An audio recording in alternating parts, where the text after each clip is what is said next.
Hello, everyone, and welcome back to Video Games and Coffee. I'm your host, Daniel, and today I'd like to talk to you about what is, to me, one of the best video games ever made, one of my all-time favorites, and is one of those games that will always remain installed no matter how much space I need to free up on my hard drive. A story and characters so beautifully written that the mere mention of a possible sequel excites you, but at the same time, terrifies you. Because let's face it, sometimes perfection just needs to be left alone. Today, let's talk about Days Gone.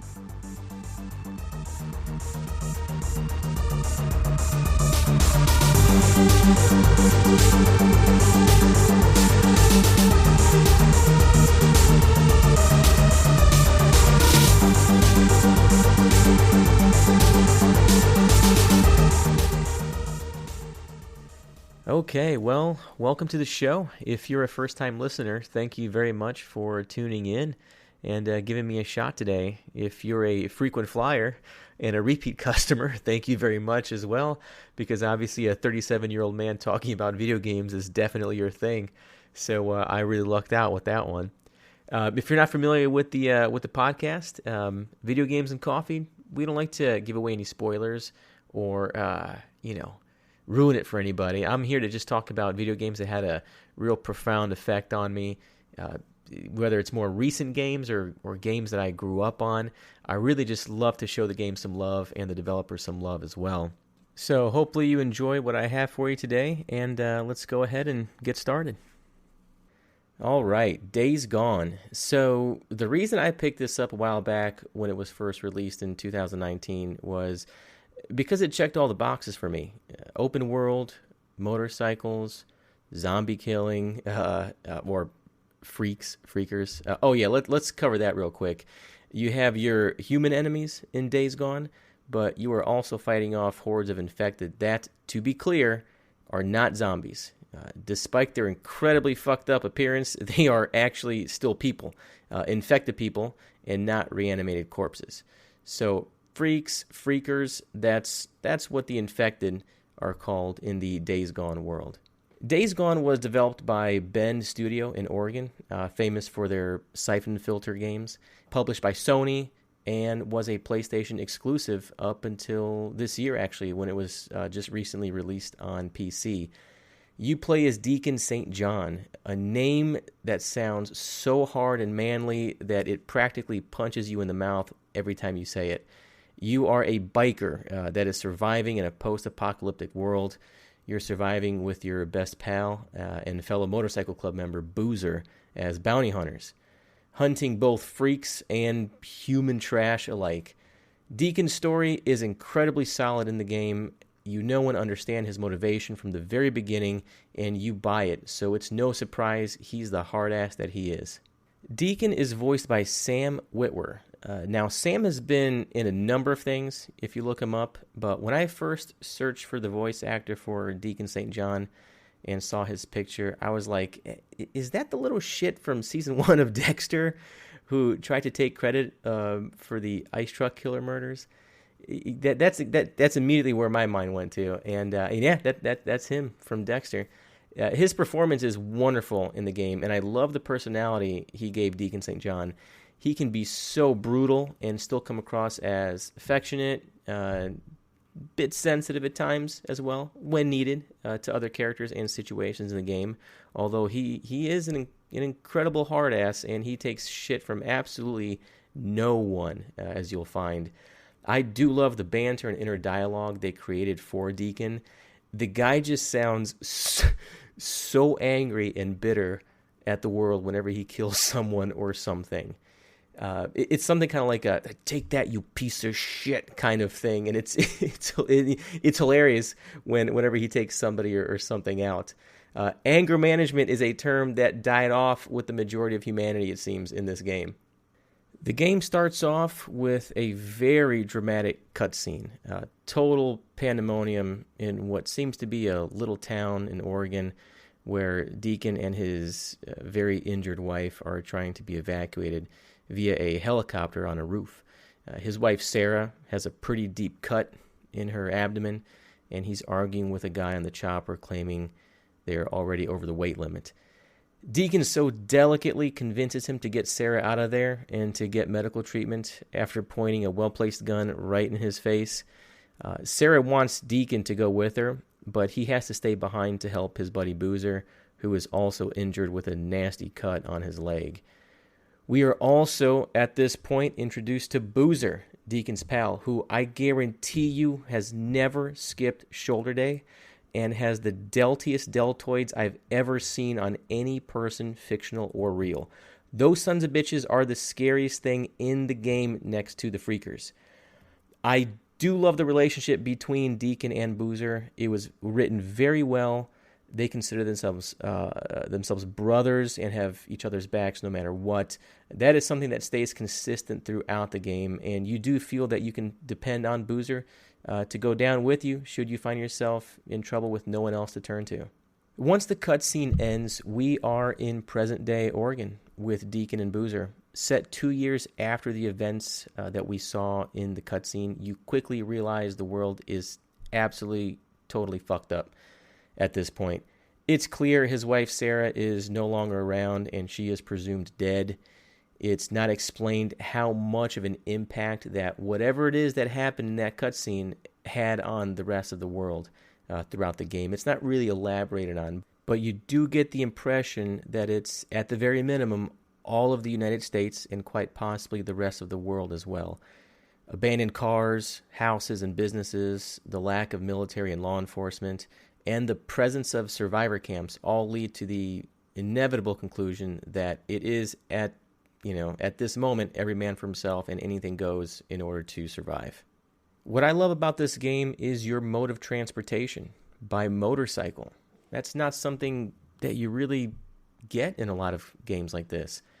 The speeding, jumping, drifting are all very satisfying and incredibly well done. It is so much fun traveling by bike, and it's unlike anything I've played before. The map itself is gigantic and beautiful. The details that went into the environment are fantastic, and this is one of those games I'll jump into without any real goal or agenda in mind, and just ride around from area to area, taking in the scenery and admiring just how outstanding of a job the folks at Ben Studio did. Bike upgrades are available and unlocked throughout the game. They're very fun. You can customize your bike in numerous ways. They are made available for purchase at survivor camps using the in-game currency, being just referred to as camp credits. Everything from engine upgrades for speed, bigger gas tanks for longer rides before having to refuel. Yes, you do have to refuel your motorcycle when you're out in the shit, as they call it. You can fast travel as well, and it will depend on how much fuel you have in the tank. Because if you don't have enough fuel, then it'll say insufficient fuel, and you'll have to find gas somewhere. As well as very cool cosmetic upgrades, such as paint and decals. Some of the bike themes reference other games, which I thought was really, really cool, like Uncharted 4 and Death Stranding. The weapons and their upgrades are great as well. The developers did a nice job balancing out the rate at which you earn camp credits, as well as when upgrades are unlocked and able to be purchased. And what I mean by that is you can play through the story in its entirety and not have everything leveled up so much so early in the game that it makes the last bit of the story gameplay incredibly easy. You can purchase firearms, but like most games, you can create melee weapons as well. You'll find upgrade skills in the form of blueprints throughout the game, which allows you to craft melee weapons that are incredibly powerful and damaging. I mean, shit, hitting a freaker between the eyes with a baseball bat that has an attached saw blade, I mean, if that doesn't cross the T's and dot the I's, what does, man? The map is gigantic, as I mentioned before, and areas unlock as you progress through the story. Just like upgrades, areas become available and are spaced out very well, so as to not see or do too much too quickly and risk players becoming bored early on. What I loved about the entire map is there are regions that differ greatly from each other. One region is a heavily wooded forest area. Another is a more desert-like with more, dried out brown colors. You also have cold and snowy regions. The details are incredible, and the Days Gone world was so well done. So 2 thumbs up again to Ben Studio for creating such believability and realism. Now let's talk about the enemies. You do have human enemies as well as the freaks throughout the game. The human enemies come in the form of like bandits, marauders, just people who ambush you on the road. Like you'll be riding your motorcycle, and all of a sudden, if you don't catch it in time, you'll hit this, kind of a clothesline type of deal, trap that they set for you, because they're trying to kill your ass and steal your shit. And then you have the freaks. So the freaks, what I like about the freaks is, like in other games, the level of infection, kind of like in Dying Light, you have the different kinds of infected people. Like you have your runners, your biters, the volatiles, all that. In The Last of Us, you have clickers, bloaters, all that weird shit. You have the same thing in this game. You have runners. The runners are actually infected wolves. I forgot to tell you that. Yeah, you can. It's not just the people who are infected. You can come across infected wolves as well, and you're really up shit's creek on that, because those wolves, if you don't shoot them, they will run faster than your motorcycle will. So that's bad news for you. You have your breakers, which are these like roided up, really muscular, I keep wanting to say zombies, but they're not zombies, but freaks. But they run at you, they charge at you like the goddamn juggernaut. You have screamers, which I think are really creepy. They're these really skinny females with like really kind of wet, greasy hair, and they drool, and when they see you, they scream really loudly, and it stuns you for a bit to where you can't move and you can't see, but it also attracts a whole other group of infected to just gang up on you. So that kind of sucks. You want to try to take out the screamers as quickly as possible. And then, shit, man, you have the hordes. The hordes can be small hordes, like 20, maybe 30 is considered a small horde. And then you have your really large hordes. When you walk into like a cave or just a ditch and you see a whole bunch of them just huddled together, you want to get the hell out of there as quickly as possible and come up with a plan. Make sure your weapons are leveled up. Make sure you're leveled up. Make sure you have a lot of Molotovs and pipe bombs and shit like that, because they will come at you and they are relentless, man. And you want to make sure you have a good exit strategy as well. A lot of times it's what works for me when taking on a gigantic horde is you hit them and try to take out as much as you can using bombs or Molotovs or whatever, and then you hightail it back to your bike, drive away a bit. They'll eventually stop and then turn back and go back to whatever they were doing, and then you just repeat the whole process again. But the infected, man, the freaks, they can be extremely tough, very challenging. But again, you add variety, and it's not the same exact thing over and over again. Recently, I can compare it to a conversation I had recently. I'm actually playing Alan Wake, the remaster that just came out a couple weeks ago, and it's really good.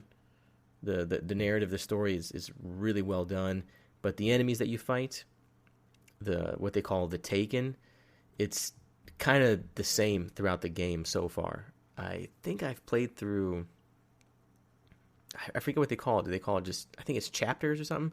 So I played it through like 3 or 4 chapters, and the quote unquote Taken, the enemies, haven't really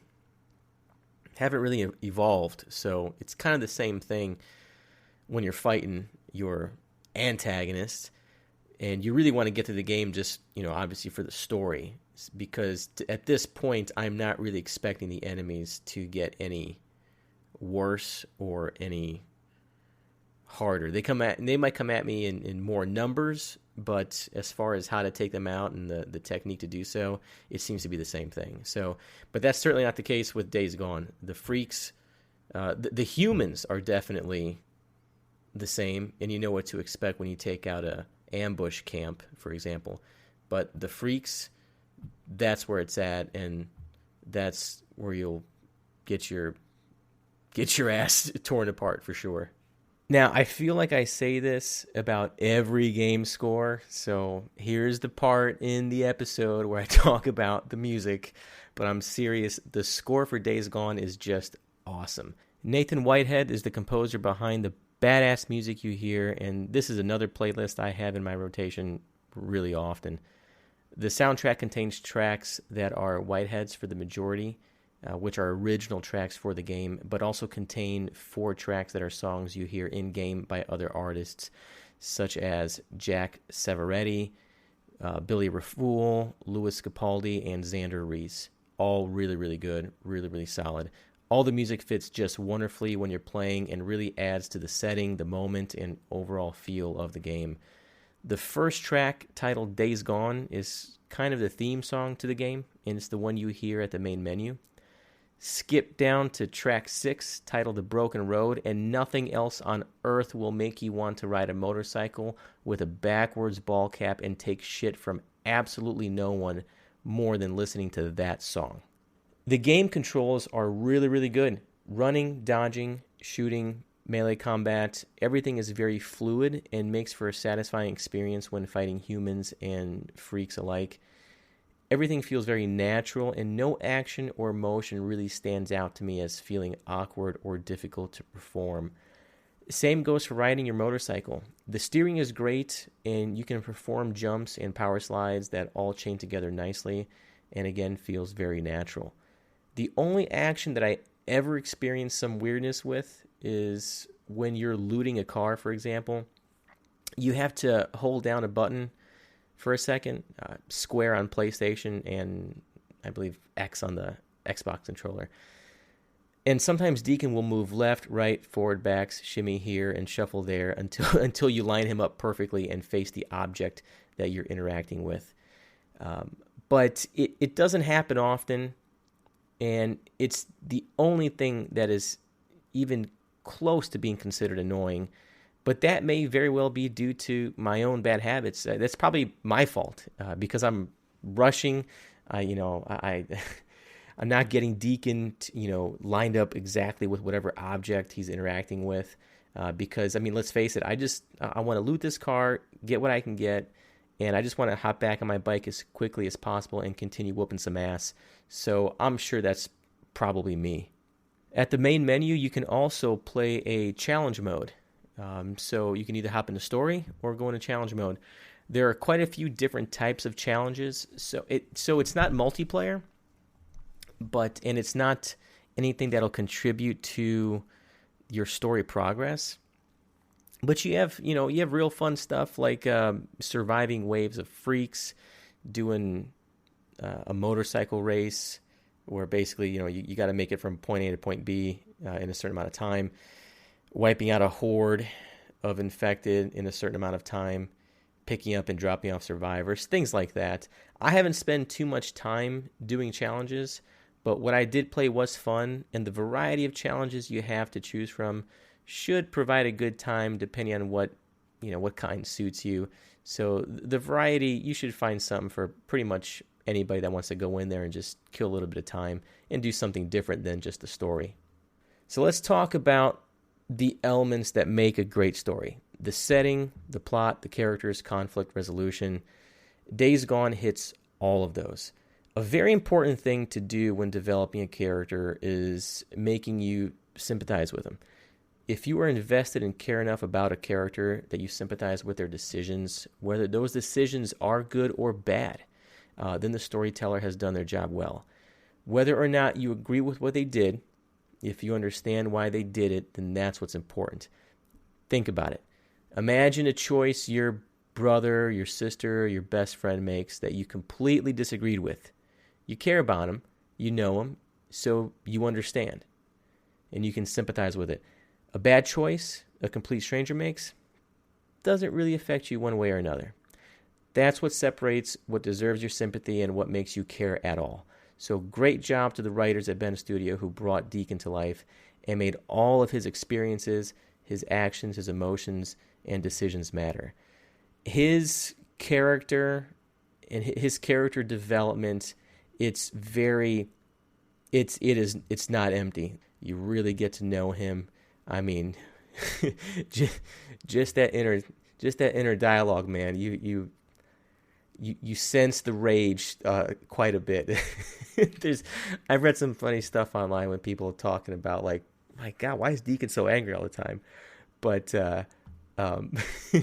he's very much likable. He's very much likable, and all the supporting characters in the game as well. And it's good that when the game ends, it's a feel-good moment. It's a feel-good game.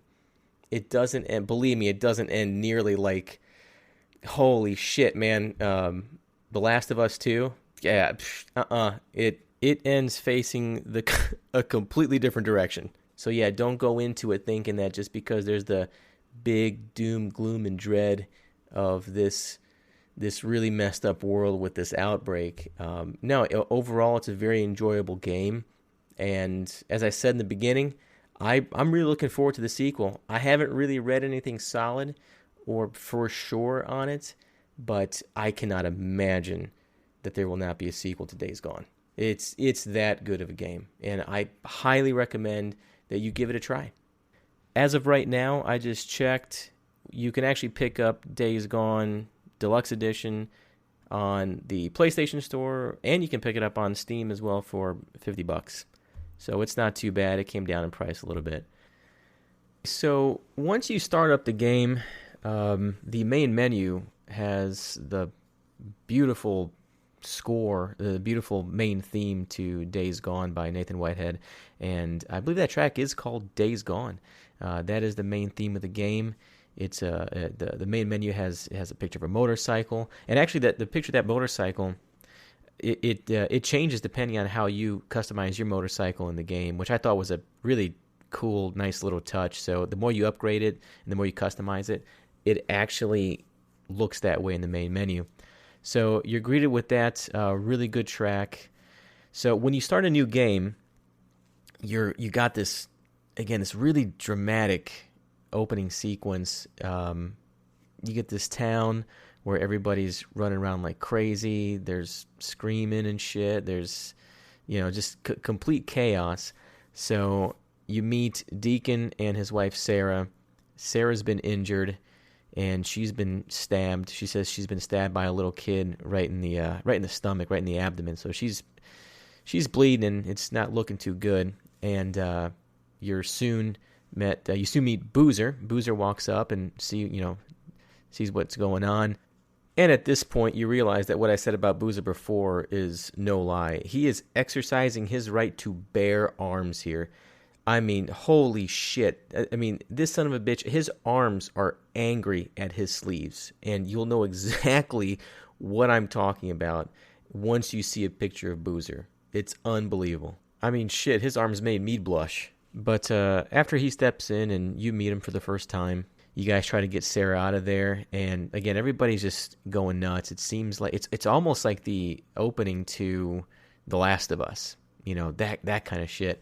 But there was no calm. So it's like The Last of Us if the game opened up when you're downtown, and everybody's going nuts. So you go to this rooftop where there's a helicopter there, a Nero helicopter. And Nero, I mean, this isn't really giving anything away because you really find out early in the beginning. So Nero is obviously, it's kind of, they're kind of like, if you played Dying Light, the GRE, the agency that hires Kyle Crane to do their thing, and they kind of ends up, they're kind of shady.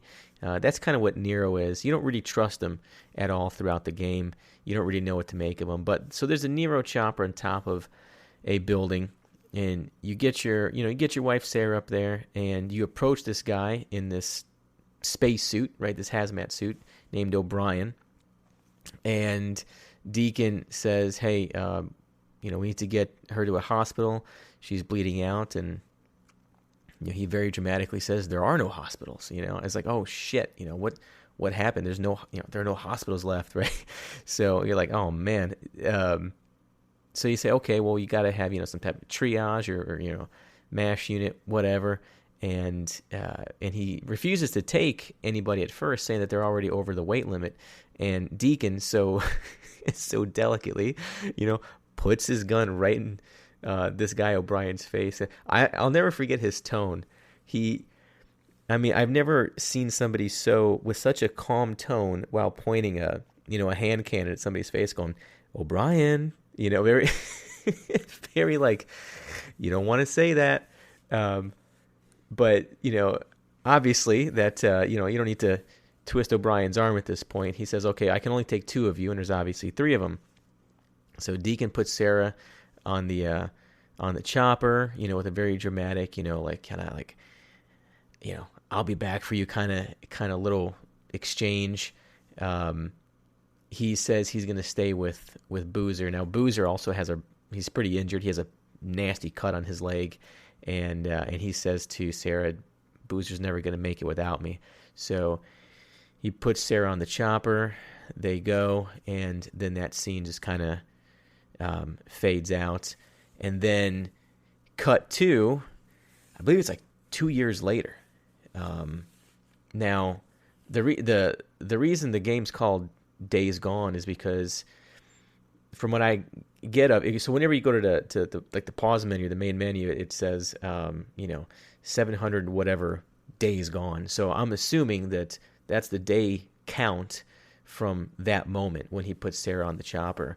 Now it's either from that day or from just when everything went to shit just in general. So this is how many days have gone by, I guess, since all that happened. So the game then cuts to 2 years later.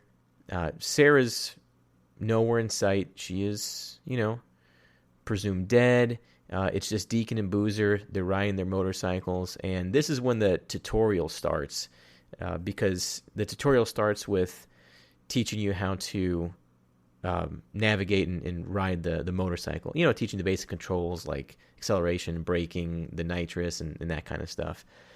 So you come up on a bike that was laid down. There's a woman leaning up against this little wall. Her name was Alvarez.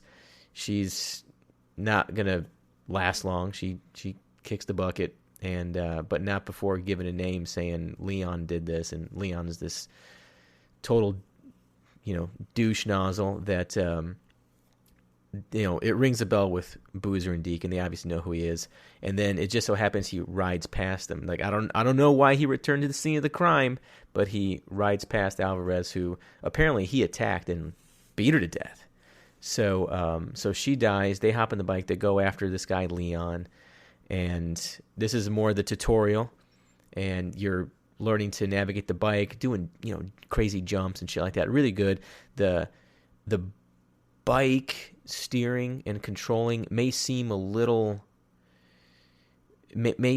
difficult at first, just because you've never really played anything that was really a motorcycle, right? I mean, a lot of these games are cars, but it doesn't take long at all to pick up, and it's relatively easy at first. You just have to be, you have to be a little more sensitive on the left stick to go left and right, but because you want to avoid, trees and other just abandoned cars and shit on the road. And at this point, actually, Leon's throwing fucking Molotovs at you. And he's just like, whoo! And it's landing in the middle of the road, and he's shooting at you. So you eventually catch up to Leon. He lays his bike down. He shoots at Deacon and Boozer. Doesn't do anything to him. They go after him. But you figure out actually that Deacon's bike got hit by a bullet, and it's kind of fucked up. I believe it's the fuel pump, he said, because it's like leaking fuel and shit. So, but they go after Leon. They eventually catch up to him, and you kind of get the gist of what he did. Leon took something that belonged to somebody else, and you need to retrieve it, and you end up getting Leon, it's like with a gut shot basically, and he's bleeding out, and he's like, okay, just here's a map or something. Yeah, he gives him a map with a location of whatever it is that he stole, and Deacon basically, to convince Leon, again, so delicately, to convince Leon to give him, whatever it is that he stole, he says, you give it to me, I'll finish you off quick. And if you don't, and you can hear,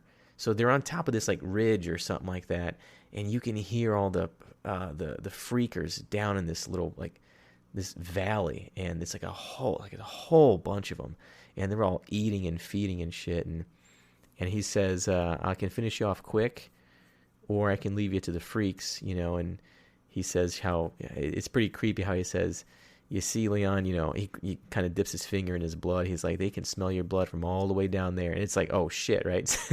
So, obviously, these freakers are no joke.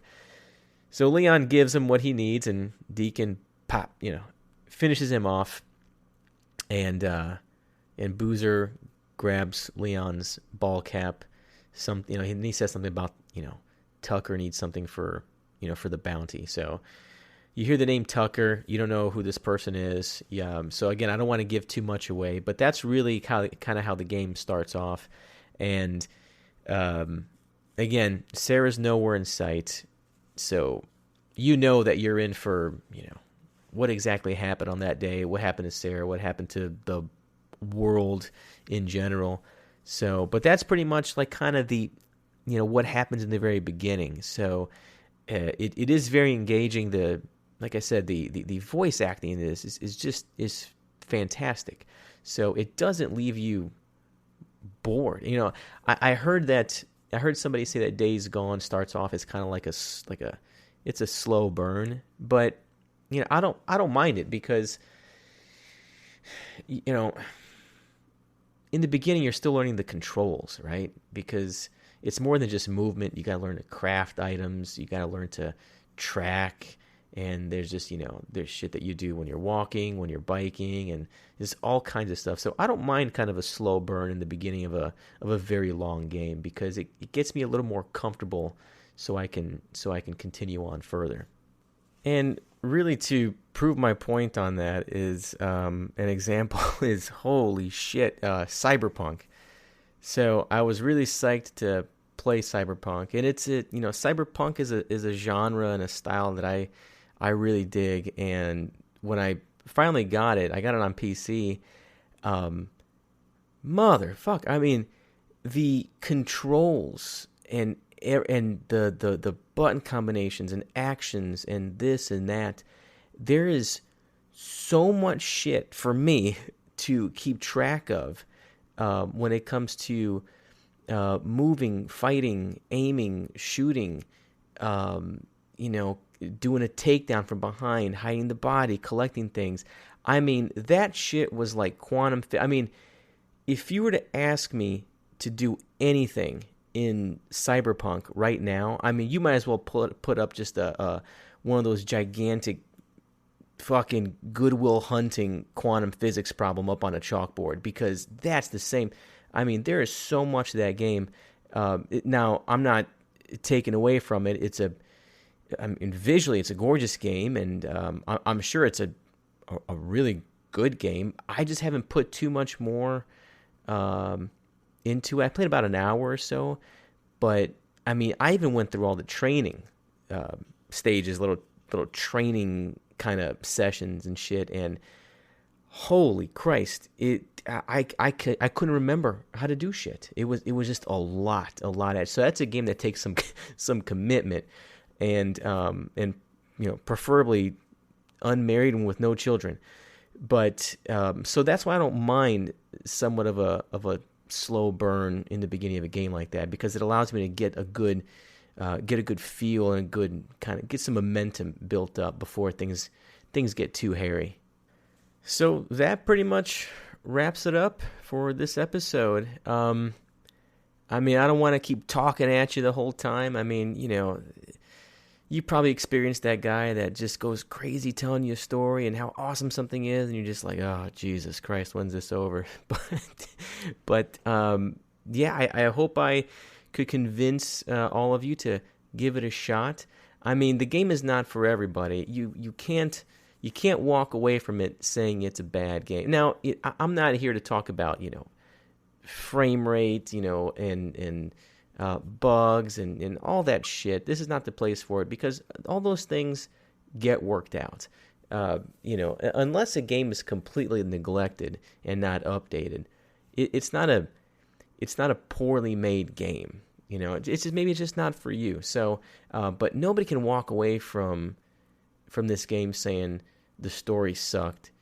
Honestly, I know it's a matter of opinion, but it's a solid story, and maybe it's just not for you. So, if it's totally not for you, I understand that. Not everybody's into open world games, games that kind of do the zombie thing. Even though these aren't zombies, it's still kind of the same basic concept.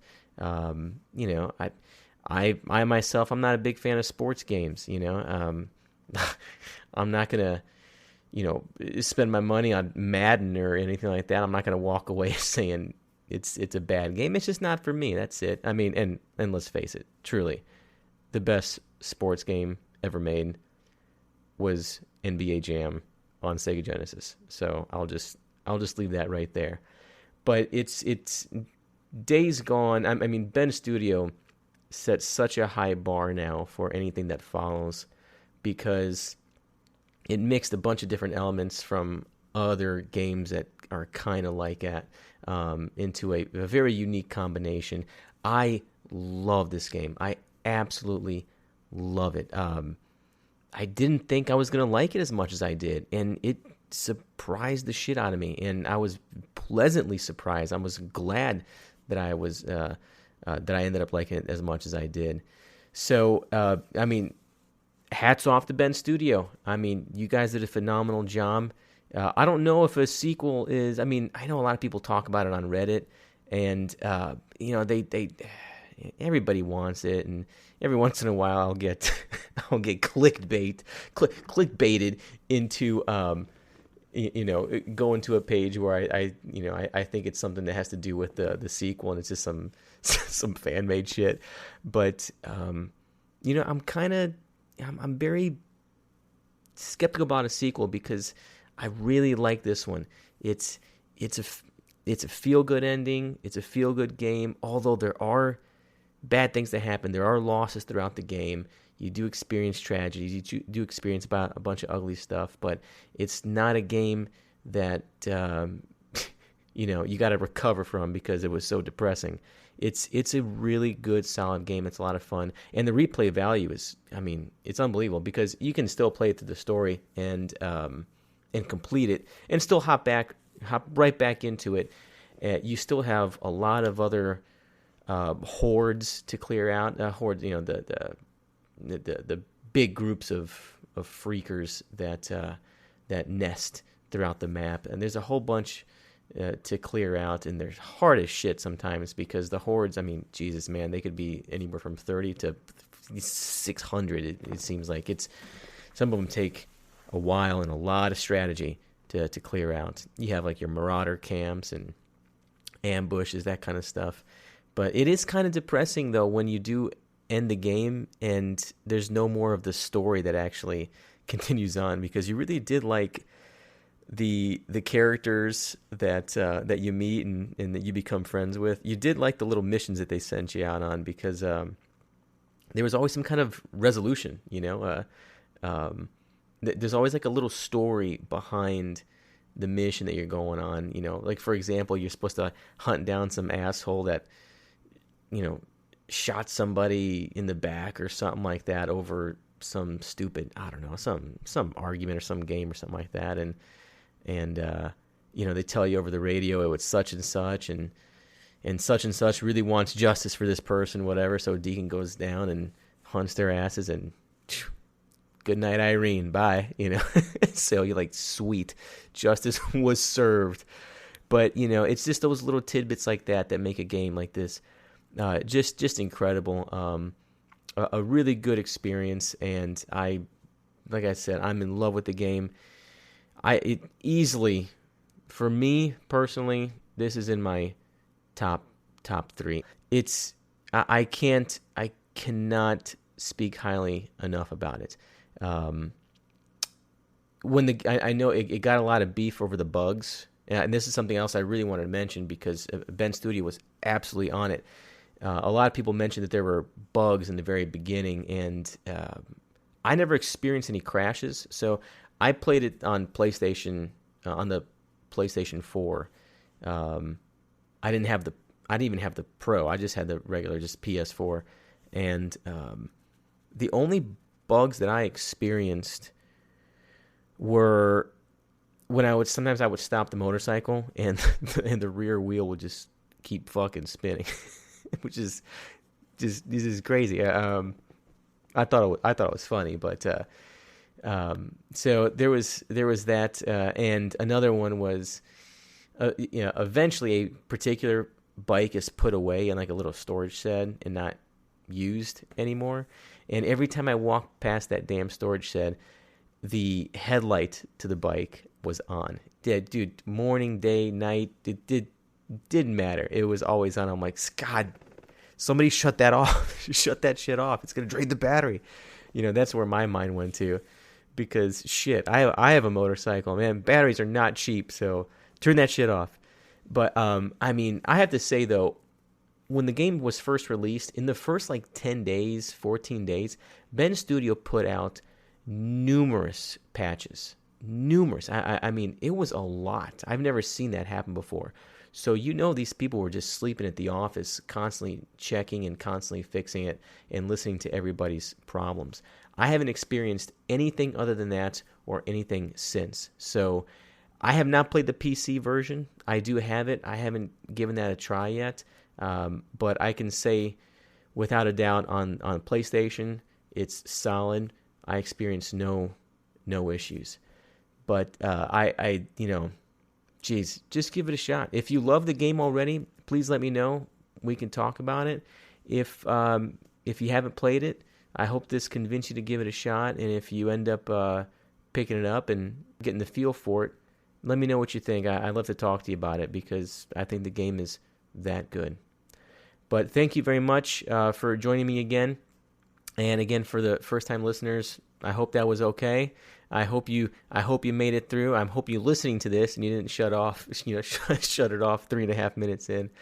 Thank you very much. This was episode 3 of Video Games and Coffee. I'll be back with another one, but until then, have fun, stay safe, be good to each other, and I'll talk to everyone next time.